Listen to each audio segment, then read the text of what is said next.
How's it gaming? I'm Phil in the Blanks and welcome back to Let's Play Final Fantasy. We have outfitted our characters with what we need for the Marsh Cave. Let's take a look. We're at level 12 and we have a lot more HP, and Deb has a ridiculous amount of MP at 160. That wasn't even that many levels. That's just how much MP he gets. So it's a good amount for everyone pretty much. Let's take a look at our equipment. Solomon has the broadsword from Provoca, which is very powerful. He has an attack of 23 and accuracy of 66, which is really nice. He can do 3 attacks now. He's just overall very, very powerful. Look at all this great stuff and armor he has. Kira is doing okay with a saber with a really good amount of accuracy. That is incredible. Also, I think that is really close to being able to do 4 attacks, so that's great. No shield, which is a shame, but some leather armor as well, so that's good.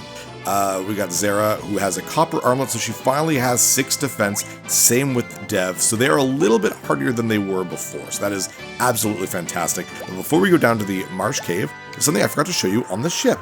If you hold the X button, or the cross button on the PSP, and hit the circle button, I think it's 22 times, we get a little mini game. It's the little 15 puzzle. Hooray!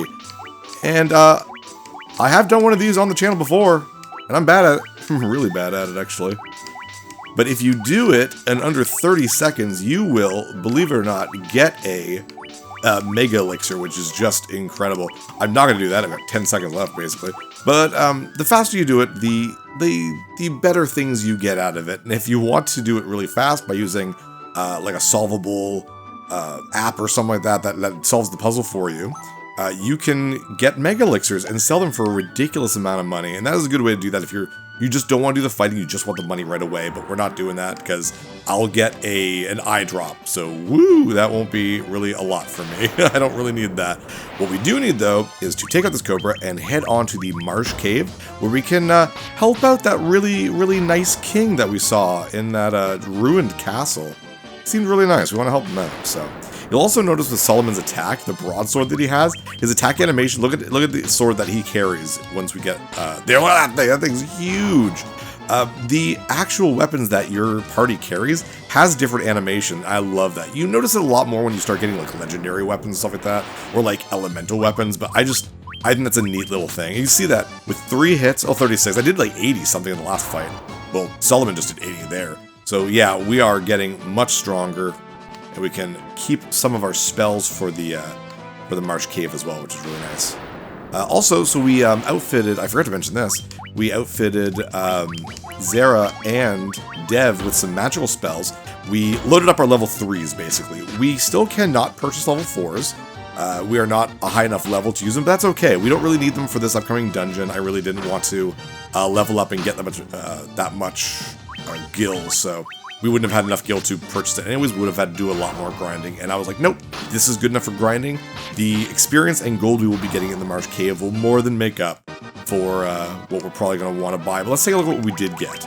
Zero, we got Kira, Diara, and Nullblaze, so now with Diara, we're fighting some really powerful undead foes. Boom, there we go. Cure is just a better version of Cure.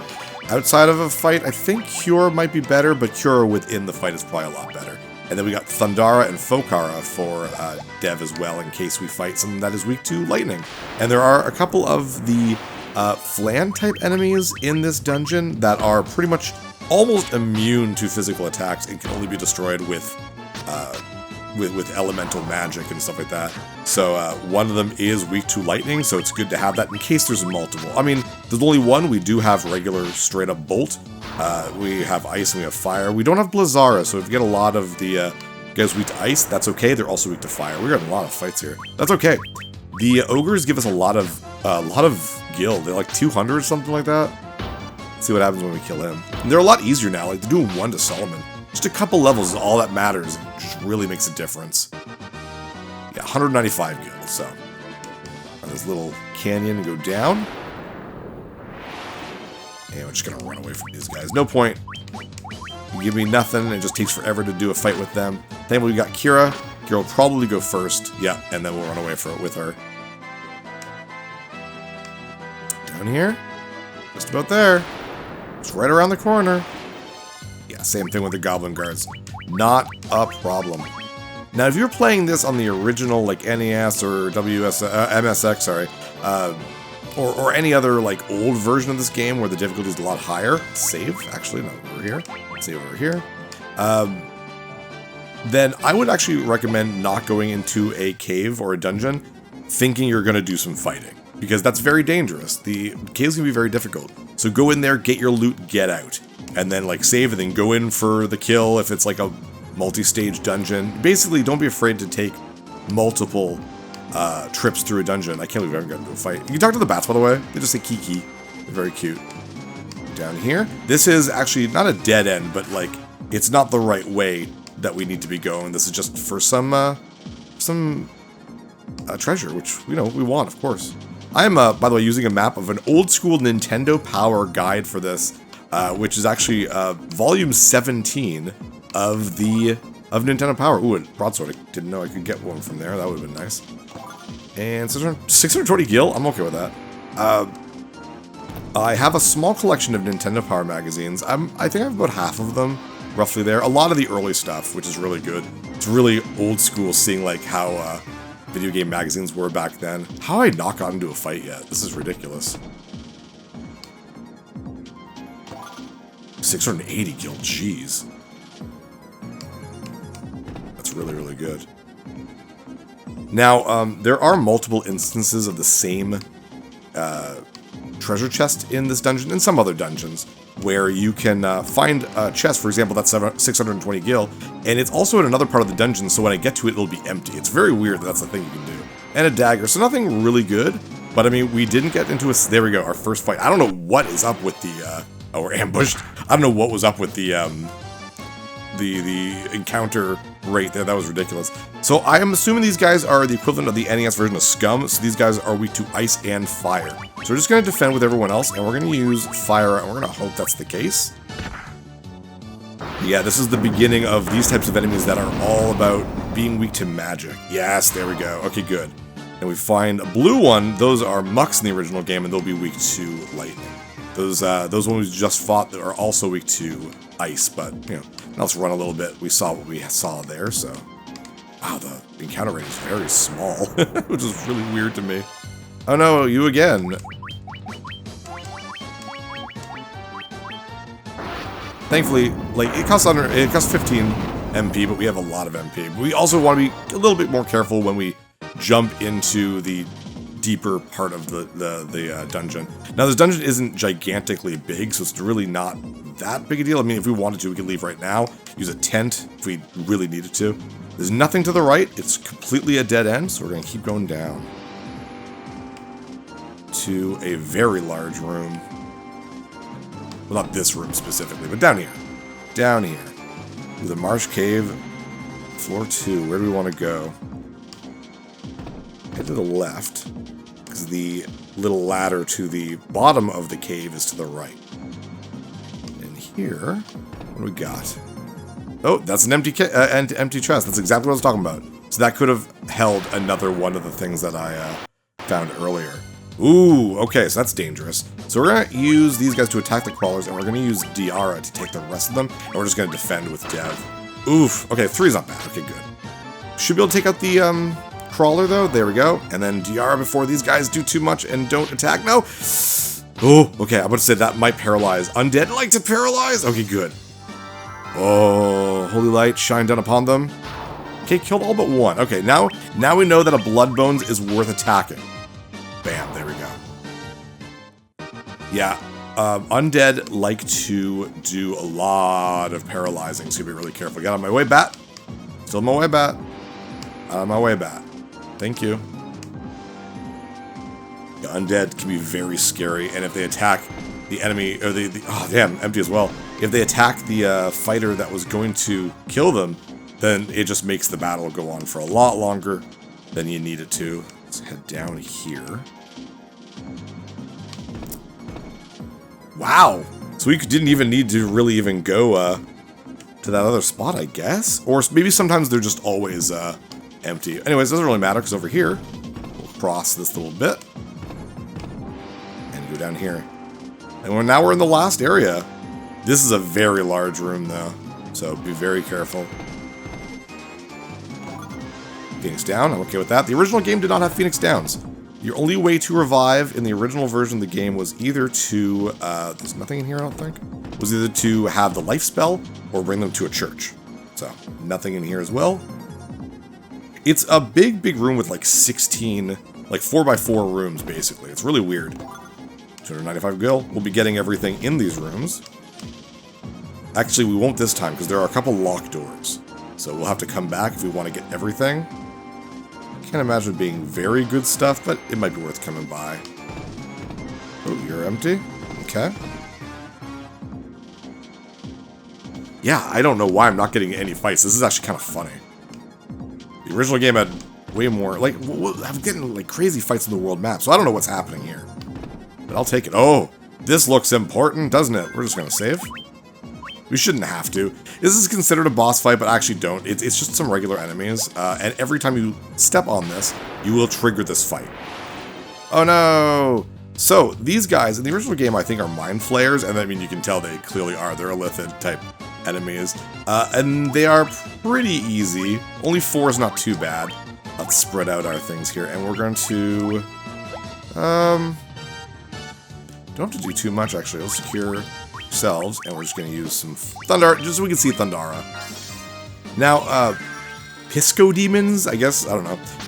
They look like mages, they don't have any magical spells. They will just smack you across the face, and they are not super difficult. They can hit hard if they need to against like some other characters, but Solomon will be fine. There we go. Easy. Don't even consider this an actual boss fight. But if you like to fight them, just step backwards and come back, and you will trigger this fight again. Nice. Good kill, Dev. Good amount of gil, jeez. Bad HP. He's an MP. And there we go. The crown. Well, thank you. Now, weirdly enough, in every version of this game except for the Pixel Remaster, stepping on that square again, and there's multiple times, instances in this game where this will happen, where like you'll find a square like this, where every time you step on it, you'll get that fight, because it's like protecting something. In the Pixel Remaster, they actually have a little hooded character who's guarding the chest, and if you fight him, he's gone, and you can't do it again. So you can't just stay there fighting them.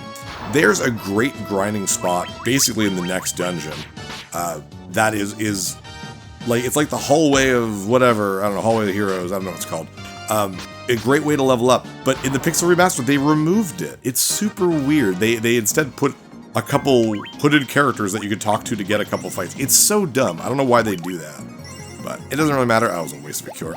Let's get out of here. We don't have a warp spell or anything like that, so we want to get the hell out of here. Actually, we want to go straight up. Straight up.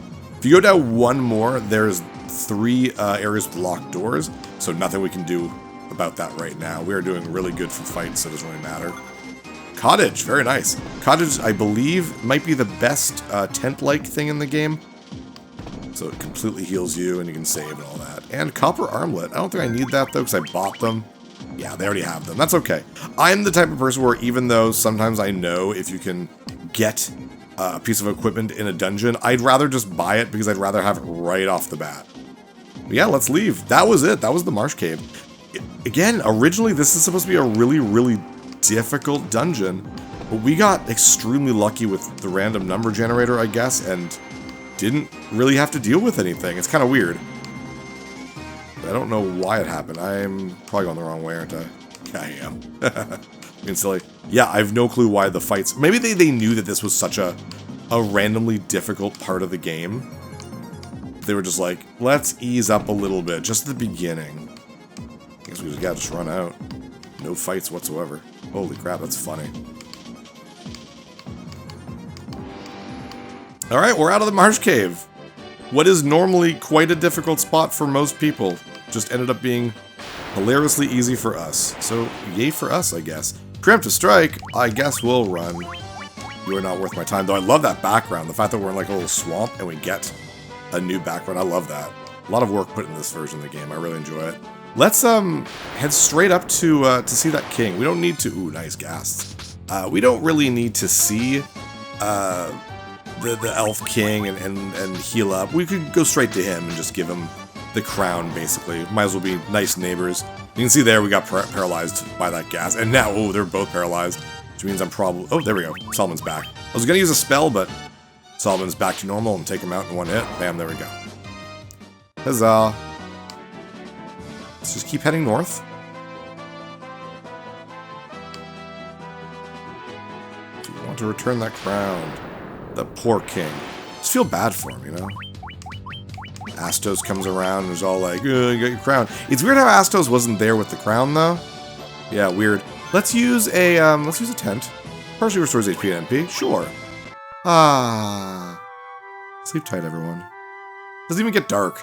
That's kind of lame. It's like they just kind of... I guess it's like a short rest. You know what I mean? Let's also do another quick save. And head on in. Hey, Kingy. We got something for you. We think you'll like it. Hey, buddy. Here you go, man. Oh, he's so happy he's laughing. You fools fell right into my trap. That's a weird thing for a nice king to say. I am Astos, king of the Dark Elves. And... oh, no. And Dark Elves in this game are ugly. Actually, that looks pretty cool there, but... With the combined power of the crown you now hold and the crystal eye I already possess. Oh, he has Matoya's crystal eye, oh no. I will become the true elf king. Nope, boss fight. It is useless to resist me. I can take what is mine by sheer force. And by force, I mean 50% of the time I use a spell. Now, what's scary about this boss is that in the original game, he will always use what was originally called in the game, Rub. It's basically instant death. And I'm not sure if he'll always use it in this version, but let's take him out. Let's use Invis on Dev, and we're going to, temper. We're going to temper Solomon. Yeah, there's death right off the bat. Oh no, Kira! Oh, it looks so good, though. Miss! Haha! We had a Phoenix down, though, so just in case he did do that, we were fine. Astos has, I believe, 420 HP, and you'll notice that his experience and the Gil is monumentally better than the other bosses we've been fighting, so that's definitely great. Invis for you, and then Temper for you. Slowra, oh no! Oh, that's fine on Dev. That's slow, looks so good. So that means I'll do less attacks with Dev, oh no. 132, very nice. And look this, 115, oh yeah.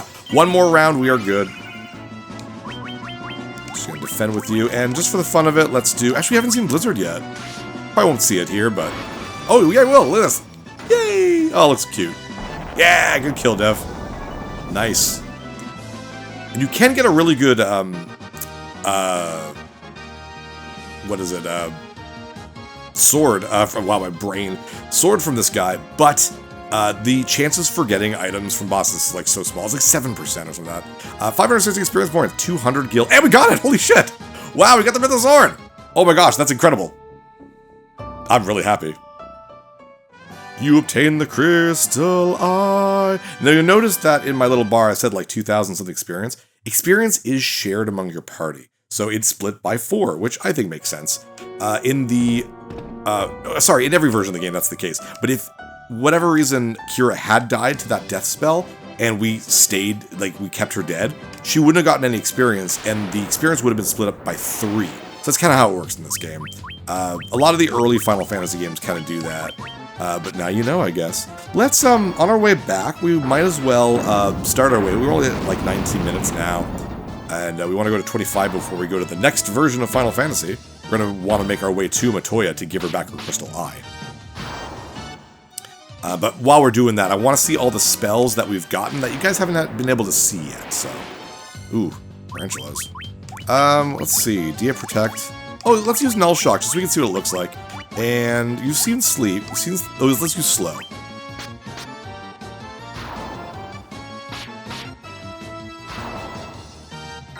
Null Shock. Love this. The barrier looks so good. I love it. And then Slow. Woo! Slow hits everyone. For some reason, Slowra focuses on one character. Don't really know why. We haven't seen Cura in a fight. And I guess that's everything. Oh, we haven't seen Fokara. There we go. I don't think we'll see it in this fight, because I think they're about to... Oh, maybe not. No, we'll be able to see it. Yay, the sparkles. Very nice. 109 Gs. That's good. I think it's like 40 in the original game. And Fokara. Looks very cool. It's like a spotlight, so now their evasion's bad. If that fight had kept going, I probably would have done that to Astos, but didn't keep going, so it wasn't really important. If for whatever reason you're just like, oh, I don't like the way Cura works, I wish I got that heal spell, you can actually get rid of magical spells that you've gotten in this version of the game. Actually, a few of them. I think starting with maybe the Wonderswan color version, I'm not sure.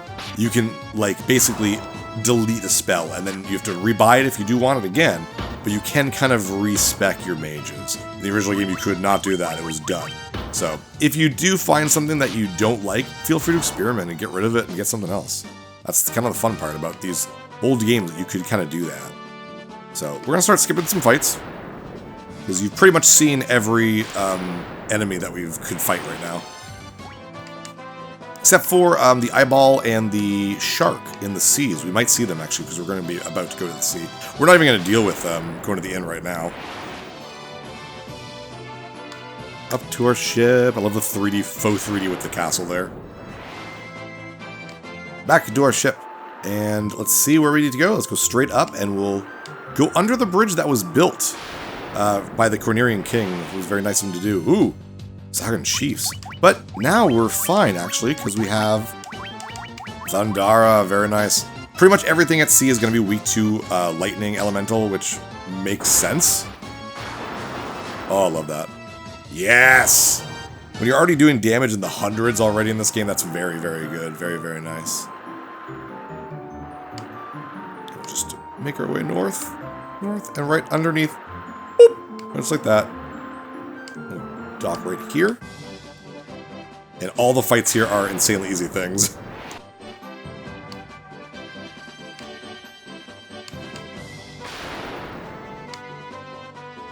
Almost there. Almost there. Ah, we made it. Good. Matoya, I've got some good news for you. Poor thing still walking around. Oh, what's this? My crystal eye. Give it here. Don't worry, I have something to give you in exchange. Take this potion. It's the most amazing potion in my entire collection. We got the Jolt Tonic. Very nice. Thank you, Matoya. Ah, I can see again. Oh, they actually changed your sprite. I like that. You still here? I don't need you anymore, so be on your way. You're not even as attractive as I thought you'd be. Oh. Okay. I guess we'll just keep going. I can take a sword to the face in this game, but I can't take what you just did to my feelings. Alright, you guys don't have to watch all this. I'm going to rest in Corneria, and I'll meet you right back in Elfheim, so we can give the Jolt Tonic to the Elf Prince. Back in the Elven Castle. Let's hurry! We have something important to show the king, or the prince, whatever it is.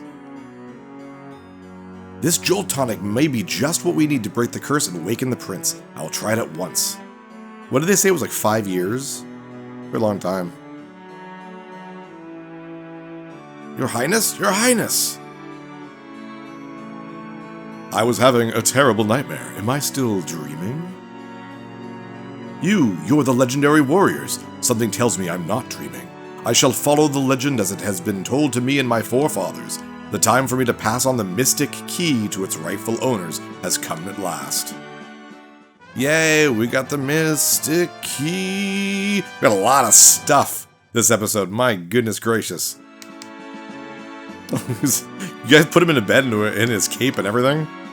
I am awake and strong again, all because of you. Thank you, Warriors of Light.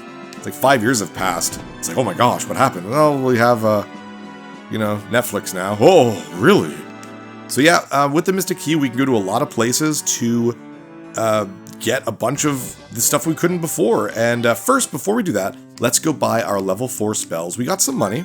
We got about 10,000. Not an insane amount, but enough that we can start off on our level 4 magic journey. Next episode, we'll be wandering the world and unlocking doors and escaping the Eldian Sea, which would be very nice. Level 4 magic, white magic. Nothing great. Literally only one thing. Let's get Nullfrost. That's it. Vox, again, is not the worst. I don't want to spend the money right now when I don't know if I'll have enough to get Dev what he needs. Sleepra, which is one enemy. Haste really is it. And Blizzara. That's it. So I guess I could buy a Vox. How much is a friggin... Can you get echo screens in this game? I don't even know. In the original game, there was only potions and antidotes, and that was it. In this version of the game, there's a ton of things. Echo Grass, Cure Silence. Yeah, it's 50 gil! There. I've got enough. I don't need to buy 2,500. Gold needles are expensive, though, so curing from stone. Oh, I should have mentioned this. I bought a bunch of antidotes for the Marsh Cave. Not that it friggin' mattered, but I did, so. With that, though, we have everything we need from Elfheim. We will be exploring everywhere, pretty much, that we haven't already. Actually, there's only one place we haven't gone to, and that is this little area right here. We could have, but there's no real reason. So, next episode, we will start probably in the Marsh Cave, getting those locked things. Then we'll head over here to this area, and we'll also check out the other places where we can unlock doors. But first, let's take a look at Final Fantasy on the original PlayStation. And this is Final Fantasy on the original PlayStation 1 when it was relabeled as Final Fantasy Origins as a kind of double pack with Final Fantasy 2. And that was the very first time that Final Fantasy II had ever actually been released in North America, so I was extremely excited about this game when it came out. I had already played the WonderSwan Color version of FF1, and this was just, I wanted to play it again, but in English. You can tell it borrows heavily from the WonderSwan Color version, except for the soundtrack, which is beautifully, like, CD quality, and it's actually the same soundtrack that we've been hearing in the PSP version that we've been playing. But you can tell that the graphics are very dark. It has a lot less, just like brightness, I guess, than the other versions that you're going to see. Even the PSP one is way brighter than this. Let's go and do a fight. It's kind of funny, this came out in 2002 in North America, and it's like, this is a late PlayStation 1 game, and it doesn't really utilize the PlayStation all that well other than the sound. The background's kind of nice, but like the sprites are very small. They don't look particularly great. Though the spells, I got Fire 1 here, the spells look pretty decent. Now, weirdly enough, despite the fact that this is 2002, which means that this came out after Final Fantasy 8, 9, and 10, ooh, that looks good.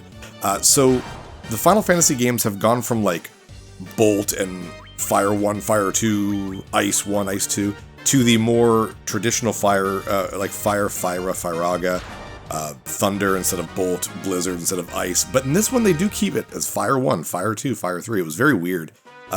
They kept this one very, very... yes, I know, I named all my characters. This one is very faithful to the NES version, except everything's fixed. So they actually have the spell slots, as you can see down there for my Black Mage. His level 1 spells is 1 out of 2 slots. It's a little wonky, you just see a lot of zeros when you don't use mages. And the stats and stuff like that are very similar to the original game, which is pretty cool. There was also an easy mode, which made the game a little bit easier, but if you wanted to play Final Fantasy 1 with its original difficulty, but with a nice, gorgeous kind of coat of paint, this is the way to sort of do it. This is probably the... well, I guess there is still the next one that we're going to see for the Game Boy Advance, but I think this one's technically closer to what the original Final Fantasy's difficulty is. Anyways, this was the game that I played so much. This was such a great one. I think this was the first time Final Fantasy 1 had ever been re-released in North America, so that's pretty cool. But yeah, anyways, with that, I'm filling the blanks. See you next level. Hey, thanks for watching. If you liked this episode, click that subscribe button and hit the bell icon to know when the next episode is up. If you want to support my channel, share some videos with some friends and consider supporting me on Patreon.